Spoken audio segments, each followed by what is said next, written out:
Dans cette deuxième partie, nous allons établir l'expression des potentiels de Liénard et Wiechert qui décrivent le champ électromagnétique rayonné par une charge en mouvement. Alors la situation physique que l'on va regarder, c'est une particule de charge Q qui va se déplacer sur une trajectoire R0 de t, et on va s'intéresser au champ électromagnétique créé au point R à l'instant t. Alors ce que l'on a vu précédemment, c'était que l'on pouvait déduire de la densité de charge et de la densité de courant l'expression du potentiel vecteur et du potentiel scalaire à l'aide de l'expression des potentiels retardés. Si on a une particule ponctuelle, la densité de charge, R, ρ en R et T, est égale à la charge fois delta de R moins R0 de T. Donc le Dirac correspond à la densité d'une particule individuelle. La densité de courant, eh bien, ça va être ρ fois V, donc ça va être Q delta de R moins R0 de T, la même chose qu'avant, multiplié par la vitesse instantanée de la particule. Alors ce que l'on a vu, c'est qu'une fois que l'on connaissait les densités de courant et les densités de charge, eh bien, on pouvait déterminer le potentiel vecteur et le potentiel scalaire à l'aide de la formule habituelle de l'électrostatique et de la magnétostatique, mais à des temps retardés par la propagation de la lumière entre la source et l'observation. Donc on va noter T'0 de R et de T, le moment où le champ arrivé en R a été émis par la particule. Ce qui est important, c'est que du fait de la propagation de la lumière à la vitesse c et du fait qu'une particule ne peut pas se déplacer plus vite que c, eh bien ce temps t'0 est défini de façon unique. C'est-à-dire que quand je regarde un instant t au point R, eh bien il y a un seul point de la trajectoire qui a émis un rayonnement qui arrive à cet instant-là. Alors en effet, imaginons que on ait trouvé un point t0 tel que eh bien, il y a un rayonnement qui parte de R0 à l'instant t0 et qui arrive au point R à l'instant t. Donc cela signifie que si j'appelle R cette distance-ci, eh bien on va avoir t moins t0 qui est égal exactement à R sur c. À présent, imaginons qu'il y a un deuxième point t'0 dont le rayonnement arrive au même instant t. Eh bien, nous allons voir que ceci n'est pas possible. Alors, on va supposer que t'0 est plus grand que t0, mais si t'0 est plus petit que t0, on aurait exactement la même propriété. Il suffit de renverser le rôle de t0 et de t'0. Alors, estimons le temps qu'il va falloir pour un signal pour arriver de t0 à t comme ceci. Donc, on part de t0, la particule se déplace de t0, la particule se déplace de t0 à t'0, et elle va ensuite parcourir, la lumière va parcourir le chemin qui va donc de R0 de t'0 jusqu'au point R.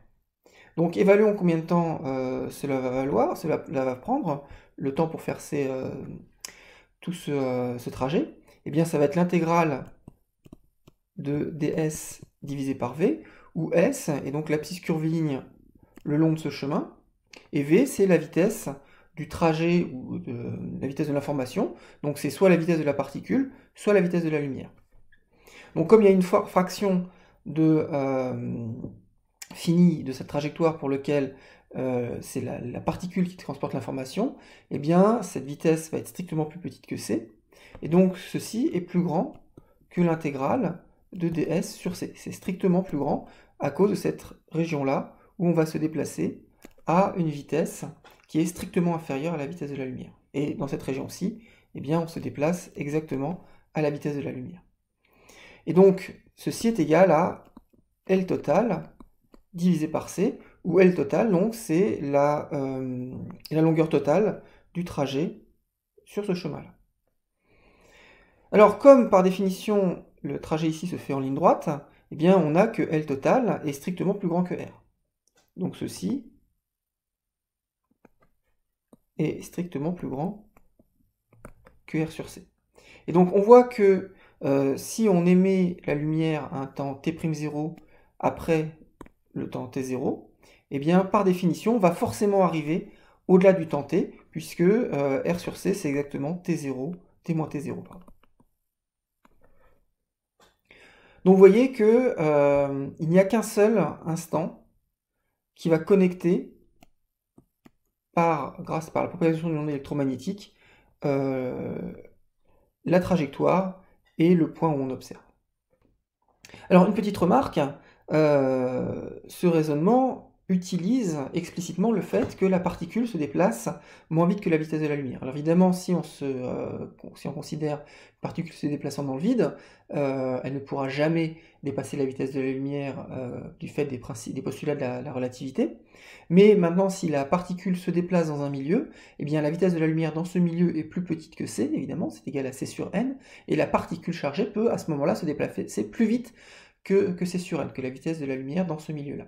Et à ce moment-là, le résultat que l'on vient d'obtenir, l'unicité du point d'émission, ne tient plus. Et il peut y avoir plusieurs points d'émission qui vont aboutir au même point à un même instant. Donc ceci va pouvoir créer des ondes l'équivalent d'ondes de choc électromagnétiques à l'intérieur du milieu, qui sont associées à ce qu'on appelle le rayonnement de Cherenkov, que vous verrez en TD. Donc, si à présent on définit cette fonction t'0 de r et de t, eh bien on va pouvoir calculer les dérivées de t'0 par rapport à r et t qui nous serviront par la suite. Alors, comme on l'a dit, t'0 est la solution de l'équation t moins t' est égal à r moins r0 de t' divisé par c. Donc imaginons que l'on déplace, et donc ceci définit t' de r et de t. Donc imaginons que l'on change r en r plus delta r et t en t plus delta t. Par définition, eh bien t' en r plus delta r et t plus delta t va être égal à t' de r et de t, plus donc le gradient de t' fois delta r, plus d rond t' sur d rond t fois delta t. Donc ce qu'on va faire, c'est que dans l'expression ici, on va développer au premier ordre en t et en delta t. Donc on va avoir t plus delta t moins t' moins delta t' est égal à 1 sur c fois r plus delta r moins r0 de t' moins r0 point de t' fois delta t. Donc r0 point de t', c'est la vitesse instantanée au point t'. Donc ceci est égal à 1 sur c fois r moins r0 de t', donc on va appeler ça grand R de t', la position relative d'un point de la trajectoire par rapport au point R d'observation, plus delta R moins V0 de t' fois delta t. Alors comme d'habitude, là on a développé quelque chose qui est en grand R plus epsilon en module, et donc on procède comme d'habitude en disant que ceci c'est la racine carrée de R plus epsilon au carré, donc c'est la racine de R2 plus 2 epsilon scalaire R, et donc si je mets R en facteur, c'est R fois racine de 1 plus 2 epsilon scalaire R divisé par R carré, et donc si je développe à l'ordre 1, c'est R plus epsilon R divisé par R plus etc. etc. Le 2 a disparu avec le 1,5 de la racine. Et donc on va appeler N le vecteur unitaire porté par R, et donc ceci va être égal à R plus epsilon scalaire N. Donc on avait que t plus delta t moins t' moins delta t' est égal à 1 sur c fois r plus delta r moins v0 fois delta t. Donc ceci va se développer en 1 sur c facteur de r plus delta r scalaire n moins v0 scalaire n fois delta t.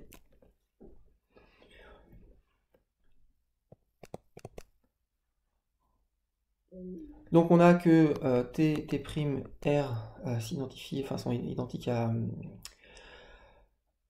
l'ordre 0, et donc on obtient que delta t', si c'est delta t', facteur de 1 moins v0 scalaire n sur C est égal à delta t moins delta R scalaire n divisé par C. Et donc on en déduit que delta t' est égal à delta t sur 1 moins V0 scalaire n sur C moins delta R scalaire n divisé par C 1 moins V0 scalaire n sur C. Et donc ça nous permet, comme on l'a vu précédemment, de trouver les dérivés de t' par rapport à t et par rapport à r, puisqu'on a que d rond t' sur d rond t est égal à 1 sur 1 moins v0 scalaire n sur c, et le gradient de t' est égal à moins n divisé par c 1 moins v0 scalaire n sur c.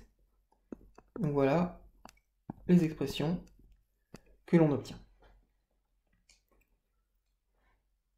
Alors, une petite remarque avant de passer au calcul explicite des potentiels, c'est que cette relation qui à un instant t fait correspondre à un point t'0 de la trajectoire peut s'inverser, c'est-à-dire qu'on peut paramétrer la trajectoire, non pas par un temps t0, mais par le moment où le signal émis à l'instant t0 va atteindre l'instant t. Donc ça veut dire que finalement on peut inverser cette relation t' de r et de t en un t de r et de t'. Qui va paramétrer le temps, on peut paramétrer, on peut paramétrer le temps sur la courbe, soit par l'instant où on est sur la courbe, soit par le moment où un rayon émis par un point de la courbe va atteindre le point R de référence.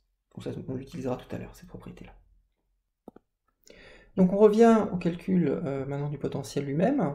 Ce que l'on avait vu à la partie précédente, c'est que le potentiel scalaire s'écrivait comme 1 sur 4 pi epsilon 0 fois une intégrale sur tout l'espace-temps de la densité de charge, donc ici c'est le Q delta de R' moins R0 de T', fois la fonction de Green du D'Alembertien, qui était donc ce Dirac qui décrit la propagation du point R' T' à RT, à la vitesse C, divisé par R moins R'.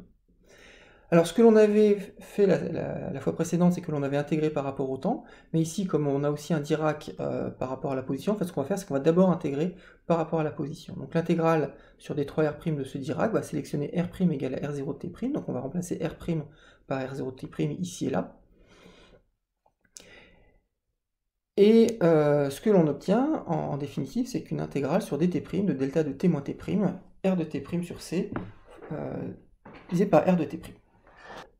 Alors, lorsqu'on écrit cette intégrale, le temps t', donc c'est un temps qui décrit la position instantanée finalement de la particule sur sa trajectoire. Mais comme on l'a vu, on pouvait aussi paramétrer la trajectoire à l'aide du temps où le rayonnement émis au point t' arrive au point R. Donc ce qu'on avait dit précédemment, hein, si on décrit la position d'une particule par l'instant t' où elle se trouve sur la trajectoire, on peut aussi faire correspondre à t' l'unique instant t où un signal émis à l'instant t' et se propageant à la vitesse c arrive au point R. Donc dit autrement, là, on avait défini une application t'0 de R et de t, eh bien on peut inverser cette application et définir un t égale t0 de R et de t', qui va décrire donc ce temps d'arrivée du signal émis à l'instant t' et arrivant au point C.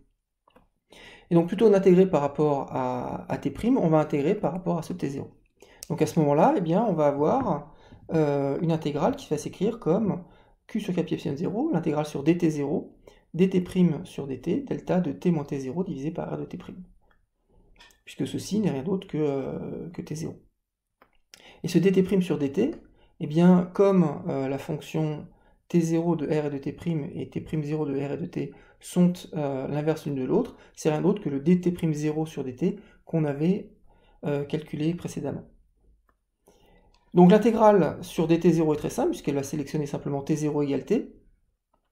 Et donc finalement, ce que l'on obtient en définitive, c'est que v égale q sur 4 pi epsilon 0, r de t'0, ici. Donc l'instant où le rayonnement a été émis sur la courbe suivie par la trajectoire, et puis le dt'0 sur dt que l'on a calculé précédemment. Pour le potentiel vecteur, c'est exactement pareil, sauf qu'on va multiplier par la vitesse de la particule à l'instant t'0, où le signal qui arrive à l'instant t au point R a été émis.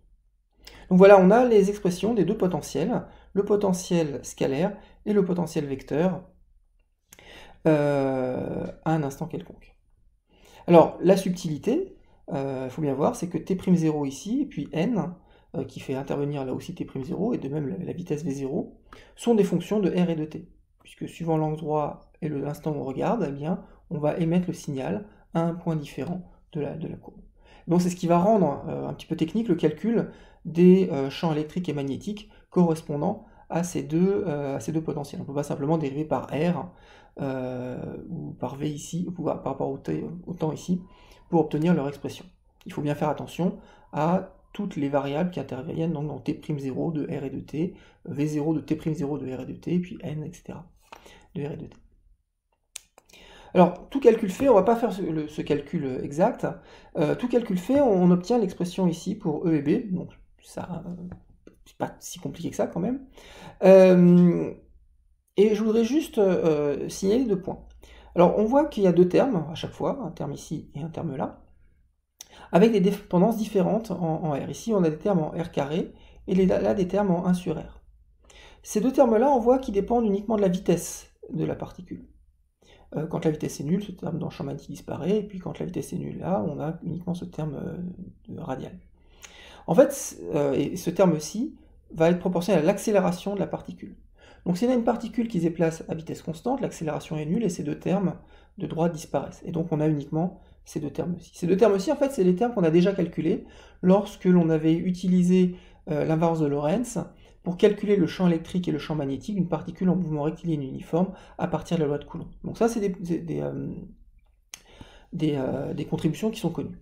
Ces contributions-là sont nouvelles et proviennent du mouvement accéléré de la particule. Alors, ce qui va être important, c'est qu'à longue distance, ce sont justement ces termes-là qui vont l'emporter devant ces termes-ci. Alors, la puissance rayonnée, elle est donnée par le vecteur de Poynting, E vectoriel B divisé par mu0, et plus particulièrement son flux sur une surface fermée. Là, ce qu'on va faire, c'est qu'on va prendre une surface sphérique de grand rayon, le rayon tendant vers l'infini. Donc à ce moment-là, en ordre de grandeur, on voit que ce vecteur de Poynting va être de l'ordre de E fois B, ça c'est le module du vecteur de Poynting, fois la surface de la sphère, donc ça va être R carré fois un 4pi qui ne va pas avoir d'importance ici, divisé par mu0. Alors ce qu'on voit, c'est que si on prend les contributions ici en 1 sur R carré, on va voir EB qui est égal à 1 sur R4, fois R carré, eh bien c'est une contribution qui va tendre vers 0 à l'infini. Donc le champ statique, la contribution du champ statique ne va pas aboutir à une fuite d'énergie par rayonnement à grande distance. De la même façon, si je prends dans E et B la composante statique et la composante en 1 sur R, ici je vais obtenir un produit EB qui est en 1 sur R3, 1 sur R carré fois 1 sur R. Et donc là aussi, quand je vais faire 1 sur R3 fois R2, ça va faire 1 sur R, ça va décroître à grande distance. Et de façon complètement symétrique, quand je prends 1 sur R carré ici et 1 sur R, j'obtiens aussi une contribution qui décroît à grande distance. Et donc finalement, la seule contribution qui va donner un rayonnement qui va se propager jusqu'à l'infini, eh bien ce sont ces deux termes-là en 1 sur R, et donc qui vont être les termes dominants à longue distance. Et donc ce qu'on va faire dans la suite, c'est, on ne va pas, donc, comme j'ai dit, dériver l'intégralité de cette expression pour E et B, mais on va calculer les expressions des composantes à longue distance, du champ électrique et du champ magnétique, dans la limite des particules non relativistes. C'est-à-dire, en gros, on va négliger les termes en V sur C qui sont là. On va retrouver la même formule, mais avec des termes en V sur C absents. Alors, on veut calculer donc le champ électromagnétique, donc on va commencer par le champ magnétique, qui est le plus simple, dont l'expression B est égale à la rotationnelle de A. Alors je mets un disté parce que ce que l'on a vu, c'était que l'expression du potentiel vecteur ou du potentiel scalaire, on l'a vu, était un petit peu compliquée par le fait qu'il y avait cette variable T'0 qui intervenait, et cette variable T'0 dépendait elle-même de R et de T. Et là, quand on fait un rotationnel de A, donc on va dériver par rapport aux coordonnées spatiales, mais à T fixé. Alors ce qu'on va faire, c'est qu'on va considérer, pour simplifier le calcul, les notations en tous les cas, A comme une fonction de R, T et T0. Donc on va considérer la dépendance explicite en T'0. Et à ce moment-là, quand on va dériver le rotationnel, quand on va dériver A par rapport à la position, pour calculer le rotationnel, eh bien on va devoir faire une dérivée de fonction composée pour prendre en compte le fait que le potentiel vecteur dépend de t0 et t0, t'0 plutôt, dépend elle-même de la position. Donc si on applique ce terme de fonction composée, on voit que B va en fait s'écrire comme le rotationnel de A à t'0 fixé, plus eh bien, le gradient de t'0 vectoriel des ronds A sur des ronds t0. Alors, regardons un petit peu la forme de A à cette expression-là. Donc, comme on l'a dit, il y a eu t'0 ici qui vont dépendre, il y a aussi ici là-dedans et là, qui vont dépendre de R et de T. Alors, le point central, c'est que si je regarde par exemple 1 sur R, donc il va dépendre de R, de t'0 et du temps aussi, de toutes ces grandeurs-là. Mais quand je vais faire une dérivée par rapport à une de ces variables, que je vais appeler alpha, que je vais appeler alpha, pour simplifier. Donc quand je regarde d de 1 sur r par rapport à cette variable alpha, donc hein, comme j'ai dit alpha, ça peut être t'0, ça peut être t, ça peut être r, etc. Eh bien ça va être, après le terme des fonctions composées, ça va être 1 sur r carré moins d de r divisé par d alpha. Et donc on voit que ceci va varier comme 1 sur r carré. Donc ça va donner des termes qui vont être sous-dominants. Donc, si je considère comme R comme étant variable en fonction de la position ou du temps, eh bien, je vais obtenir un terme en 1 sur R carré qui va être sous-dominant. De la même façon, ici, ce N, si vous regardez, si je le dérive par rapport à la position, par exemple, il va donner aussi des termes sous-dominants. Donc, en fait, les seuls termes qui vont intervenir à l'ordre dominant, c'est les termes qui ne vont pas toucher à ce R ou à ce N. Donc, on va faire comme si ce R et ce N étaient des constantes. Et donc à ce moment-là, quand je vais dériver A par rapport à t'0, donc ceci je le considère comme étant constant, N je vais considérer comme étant constant, et donc les termes qui vont dominer, c'est simplement celui-ci et celui-là, la vitesse. Alors pour ce qui est de A, par ailleurs il y a une autre simplification qui est qu'on va se placer en régime non relativiste, pour lequel le terme en V sur C est négligeable devant 1, donc on va complètement oublier ce terme-là. Donc en définitive, qu'est-ce qu'on a? Eh bien, on a une situation qui est très simple, puisque quand je vais faire une dérivée spatiale, je vais fatalement toucher à ce terme-là ou ce terme-ci. On a dit qu'on ne peut pas les dériver parce qu'ils vont donner des termes non dominants. Donc ce terme-ci ne va pas contribuer. Dans ce terme-là, quand je vais dériver par rapport à t0, pareil, si je dérive par rapport à t'0, pardon, si je dérive par rapport au t'0 qui est là-dedans, ou là, ça va donner des termes non dominants. Et donc finalement, le seul terme qui va dominer, c'est celui qui est ici. Et donc qui est égal à Q mu 0 fois la dérivée par rapport au temps de V0, qui est l'accélération, divisé par 4pi r de t'. Et on a vu que le gradient de t', c'était moins n divisé par c. Donc en définitive, ce que l'on obtient, c'est que le champ magnétique est égal à Q mu 0 fois l'accélération vectorielle n divisé par 4pi c r de t'. Alors maintenant, si je prends le champ électrique, eh bien on va avoir à calculer moins gradient de V, moins des ronds A sur des ronds T, et ça va être exactement la même situation, avec les mêmes approximations que l'on va faire. C'est-à-dire que si on regarde plus explicitement, donc on veut écrire que E égale moins gradient de V, moins des ronds A sur des ronds T. Et ce que l'on vient de voir, c'est que finalement, les choses qui importent, ce sont les dérivées par rapport à t'0. Donc en fait, ceci est égal à moins gradient de t'0 fois la dérivée de V par rapport à t'0, moins des ronds de t'0 par rapport à t, fois la dérivée de A par rapport à t'0. Et là aussi, dans A, eh bien, on va considérer que les dérivées de V0, ici et là, dans ces termes-là. Parce que sinon, on va être amené à dériver en fait, spatialement, créer des dérivées spatiales, et on sait que les dérivées spatiales vont créer des termes qui vont être sous-dominants. Alors, si on regarde tout ça, donc le terme le plus simple, c'est le terme en dt'0 sur dt fois des ronds A sur dt'0, qu'on a déjà plus ou moins traité. Donc dt'0 sur dt, eh bien, ça va faire 1 sur 1 moins v0 n sur c. On a dit qu'on était dans l'approximation non relativiste, donc le v0 n sur c, on peut l'approcher à 1. Et donc, ce terme-là va être égal à moins des ronds A sur des ronds T'0, donc c'est-à-dire Q mu0 fois l'accélération divisé par 4pi fois R. Le second terme est un petit peu plus subtil. Alors, le terme en moins gradient T'0, bah, on a déjà vu, hein, ça va faire un plus n sur C. Et dans le terme en dérivée de V par rapport à T'0, alors ce que l'on voit, c'est que dans le préfacteur ici, il n'y a pas de T'0. Donc si on faisait comme précédemment, dire bah, ce terme-là, on l'oublie parce que du point de vue relativiste, il est négligeable, eh bien on va avoir que dv sur dt'0 est égal à 0, et donc on a un terme qui est explicitement nul. Donc ça veut dire qu'en fait le terme dominant est donné par ce terme en v0n sur c. Donc ce qu'on va faire, c'est qu'on va dériver ce terme-ci par rapport au temps t'0.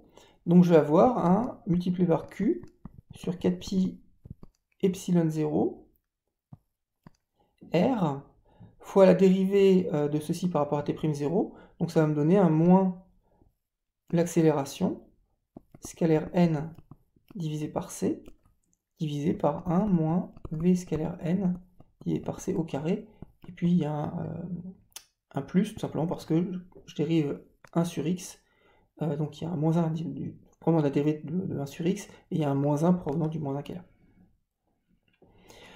Donc maintenant, on peut faire l'approximation non relativiste et oublier ce dénominateur-là. Et donc ce qu'on obtient en définitive, c'est un Q sur 4pi epsilon 0 C2 fois R fois A scalaire n fois n moins 1. Donc voilà l'expression du potentiel scalaire. Et en fait ici, on reconnaît l'expression d'un produit mixte, puisque comme le vecteur n est un vecteur qui est normé à 1, ceci n'est rien d'autre que A vecteur ln vecteur ln.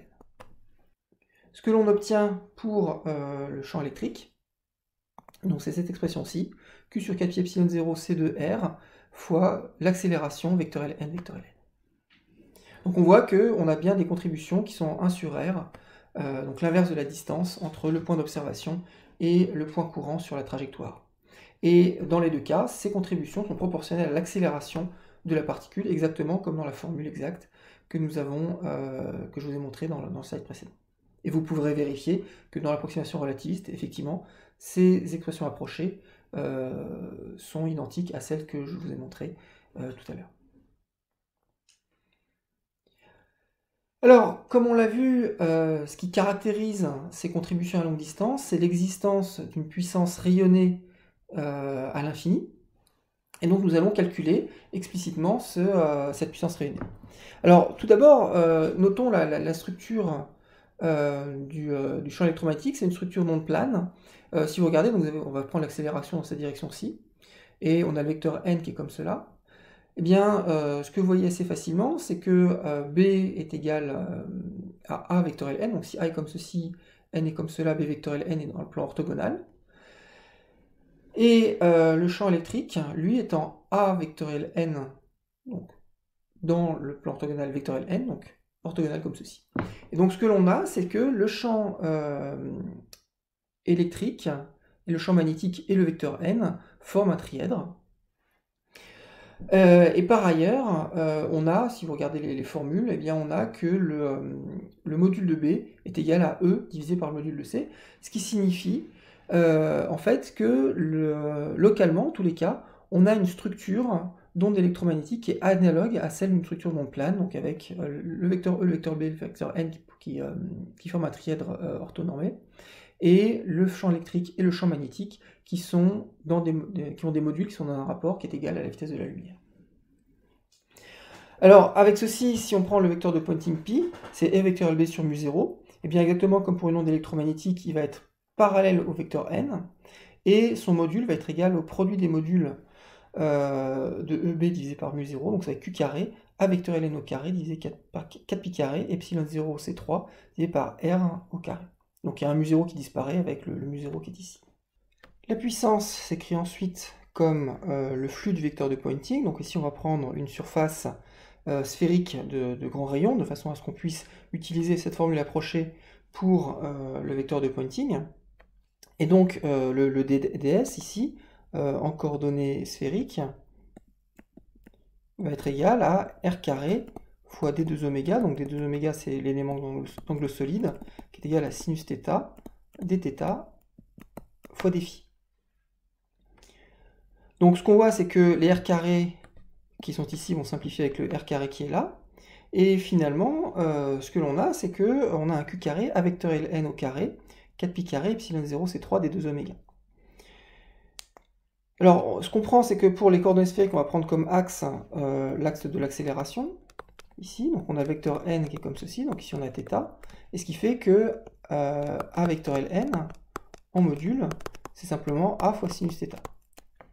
Donc comme on a à calculer l'intégrale sur d2 oméga de a vectoriel n au carré, eh bien ceci va être égal à l'intégrale sur sinus θ dθ dφ de a carré fois sinus carré θ.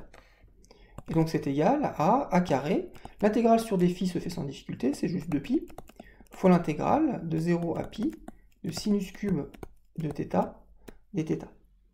Et ceci s'intègre en disant que ça c'est sinus carré de θ fois sinus θ dθ. Le sinus θ en fait c'est un d de cosinus θ. Et donc ceci c'est 1 moins cosinus carré θ intégré entre moins 1 et 1. Et donc on va avoir 2 moins 2 tiers, donc qui est égal à 4 tiers. Donc finalement l'intégrale qui est ici va être égale à 8pi sur 3 a carré. Et donc si on injecte cette expression dans la formule de la puissance, eh bien on trouve la formule dite de Larmor, qui donne la puissance rayonnée par une particule accélérée, qui est égale donc à q carré divisé par 6pi epsilon 0 fois c3. Donc ce que ça nous dit, c'est que dès que vous avez une particule chargée qui est en mouvement accéléré, eh bien elle va rayonner de l'énergie. Alors, ça peut être mauvais, par exemple, si vous considérez les particules qui sont piégées au LHC, donc elles sont sur des trajectoires circulaires de grands rayons. Donc si vous voulez les maintenir sur leur trajectoire, eh bien, il va falloir fournir de l'énergie.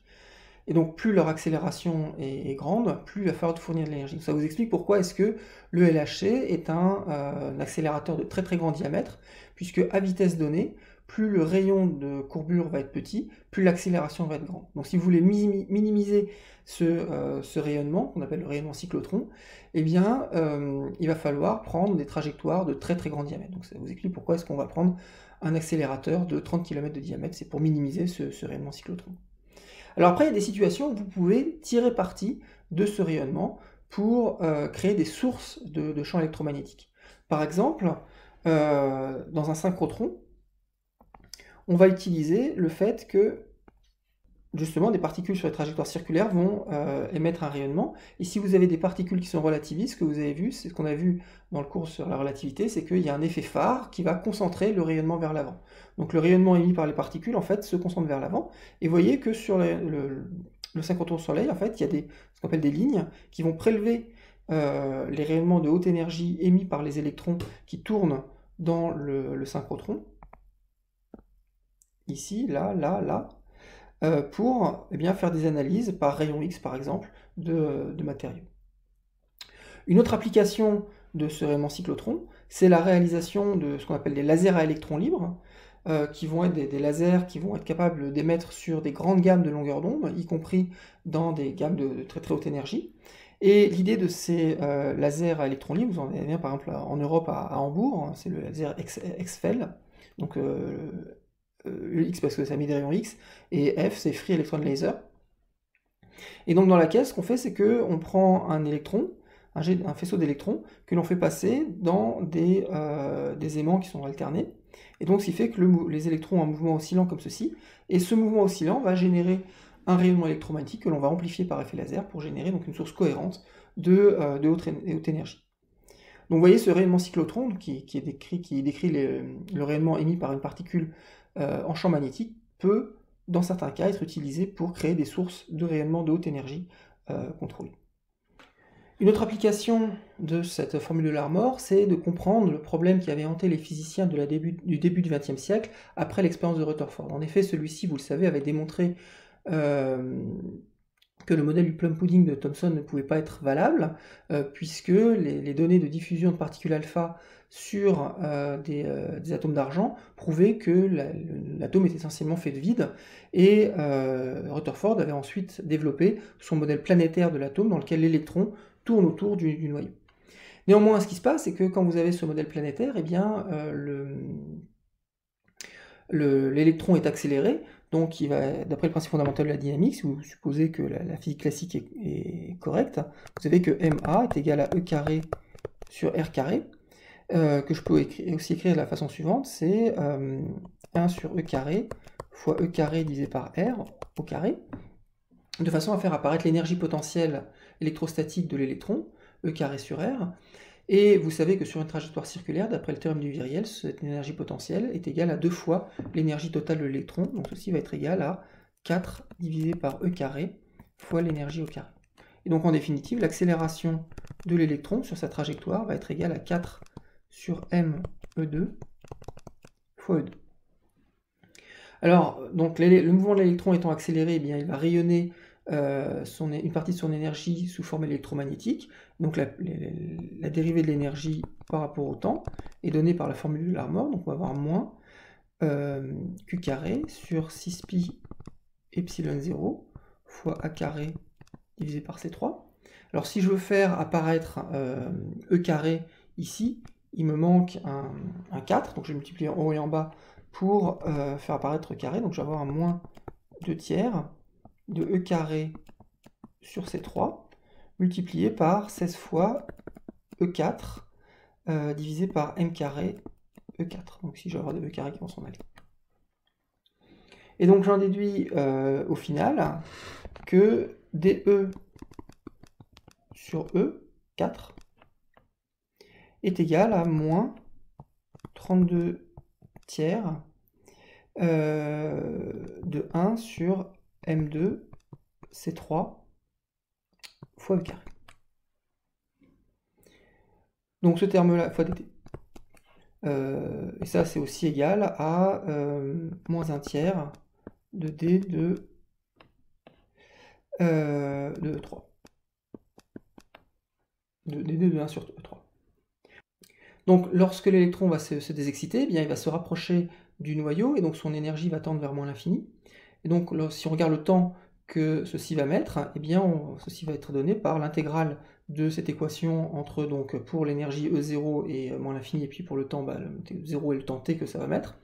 Donc je vais avoir un moins 1 sur E infini au cube, moins 1 sur E0 au cube, est égal à moins 32 fois grand T divisé par M2 C3 E carré.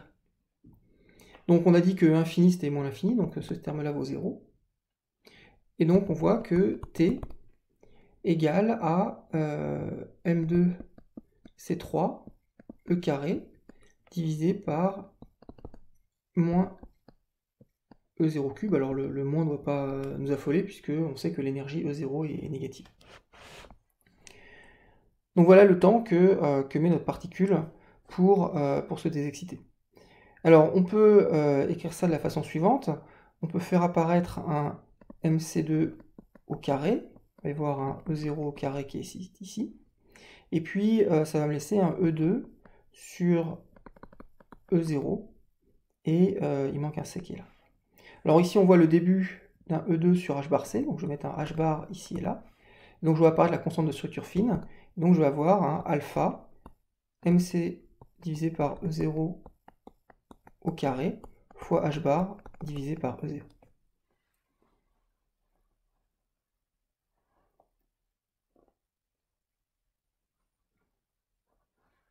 Donc voilà le temps que met l'électron pour s'effondrer vers le noyau.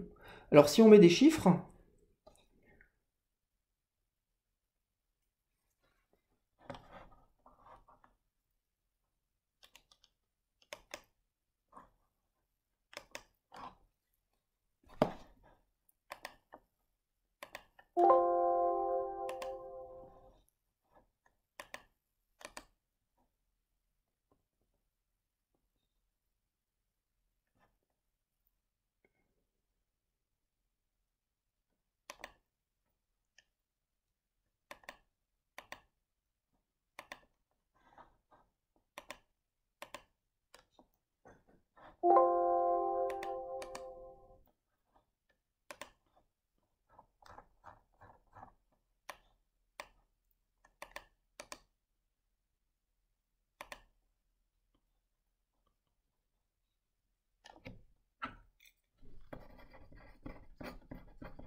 Donc si on reprend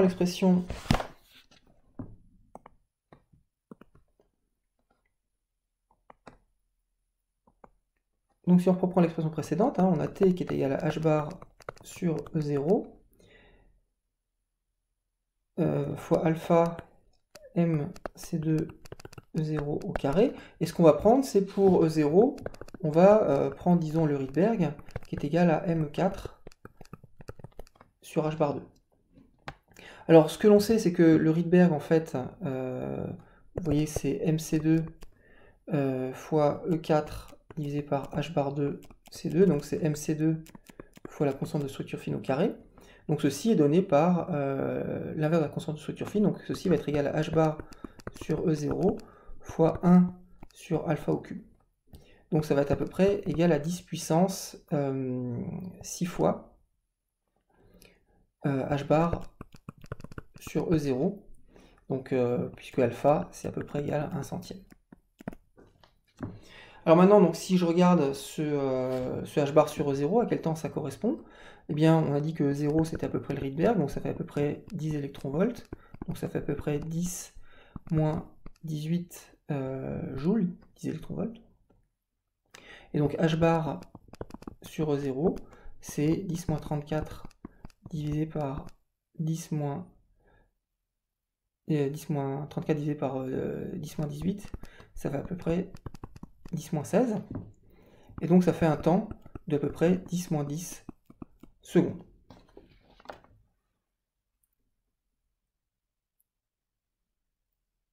Donc disons en une nanoseconde, eh bien l'atome va se désexciter et va disparaître. Donc ceci évidemment aboutissait à une incompatibilité avec l'observation, puisqu'on constatait que les atomes étaient des objets stables. Et donc, il a fallu ensuite inventer la mécanique quantique pour essayer de comprendre cette stabilité des atomes. Ceci dit, lorsque vous faites l'équation de Schrödinger, eh bien, vous avez toujours un électron qui se déplace plus ou moins, enfin, d'une façon quantique autour de l'atome d'hydrogène, et donc il faut essayer de comprendre pourquoi est-ce que cet électron, même avec son comportement quantique, ne rayonne pas. Ou pourquoi est-ce qu'il rayonne sur certaines orbites et pas sur d'autres, puisqu'on sait que lorsqu'il est dans une orbite excitée, un électron peut se désexciter vers un état de plus basse énergie, mais par exemple s'il est en état fondamental, il ne peut pas rayonner de lumière. Donc il faut comprendre dans quelles circonstances un électron peut se désexciter et perdre de l'énergie sous forme de rayonnement, et ça ne peut se faire que dans un cadre purement quantique, c'est-à-dire dans lequel on traite à la fois l'atome et le rayonnement sous forme quantique, en utilisant ce qu'on appelle l'électrodynamique quantique.